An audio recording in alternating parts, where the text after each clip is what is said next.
শুধুমাত্র একটি এসএমএস দিয়ে জানতে পারেন আপনার এনআইডি স্মার্ট কার্ডটি কবে হাতে পাবে। আমরা অনেকেই আমাদের এনআইডি স্মার্ট কার্ডের ব্যাপারে সচেতন না, যার কারণে অনেক জায়গায় আমাদের ভোগান্তি পোহাতে হয়। তো আজকে জেনে নিন আপনার স্মার্ট কার্ডটি কবে হাতে পাবে। তো চলুন চলে যাই মোবাইল স্ক্রিনে। তো সর্বপ্রথম চলে যাবেন আপনার মোবাইলের এসএমএস অপশনে। অবশ্যই চেক করে নেবেন মোবাইলের নেটওয়ার্ক ঠিক আছে কিনা, কারণ নেটওয়ার্ক ঠিক না থাকলে আমরা অনেক সময় মেসেজ দিলেও মেসেজ যায় না। তো আমরা যেই নাম্বারে এসএমএসটি পাঠাবো সেটা হচ্ছে 105। তো আপনারাও স্টার্ট চ্যাট নিচে একটা অপশন দেখতে পারবেন, সেখানে গিয়ে লিখবেন 105। তো ঠিক আপনাকে এই নাম্বারে একটা এসএমএস লিখতে হবে। তো ফার্স্টে লিখবেন এসসি, দুইটাই বড় হাতের হতে হবে, তারপর স্পেস দিয়ে লিখবেন এনআইডি, দেন স্পেস দিয়ে আপনার এনআইডি যে নাম্বারটা আছে সেটা সাবধানে এখানে লিখবেন। অবশ্যই কোনো ভুল করা যাবে না, তাহলে কিন্তু এসএমএসটি আপনার মোবাইলে আসবে না। তো পুরো লেখাটা হয়ে গেলে আপনারা সিম্পলি মেসেজটি সেন্ড করে দিবেন। ওপস, একটা মিস্টেক হয়ে গেছে। এই এসএমএসটা পাঠানোর আগে অবশ্যই খেয়াল রাখতে হবে আপনার মোবাইলে যাতে 2.5 টাকার মতো ব্যালেন্স থাকে।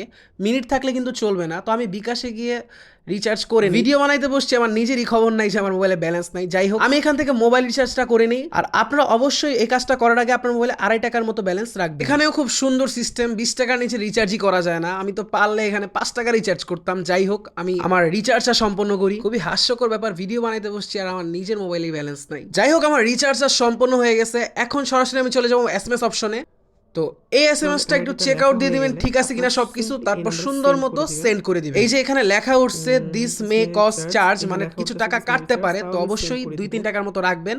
তো আমার কাজ হয়ে গেছে, কিছুক্ষণের মধ্যে একটা এসএমএস আসবে আমার কাছে। যাই হোক, আমার মেসেজ আসতে লেট হইতেছে। আমি একটা স্ক্রিনশট আপনাদের দেখাইতেছি, আপনাদের কাছে ঠিক এরকম একটা মেসেজ চলে আসবে। যদি আপনার কার্ডটি তৈরি হয়ে থাকে তাহলে লেখা উঠবে আপনার কার্ডটি তৈরি হয়েছে, যেই সদরে থাকবে সেই সদরের অফিসে যোগাযোগ করেন। তো আশা করি এই ভিডিওটি আপনার অনেক কাজে লাগবে। তো অবশ্যই ভিডিওটা শেয়ার করে দিবেন যাতে আপনার বন্ধু বান্ধব এবং আত্মীয়স্বজনরা দেখেও উপকৃত হতে পারে। ধন্যবাদ সবাইকে।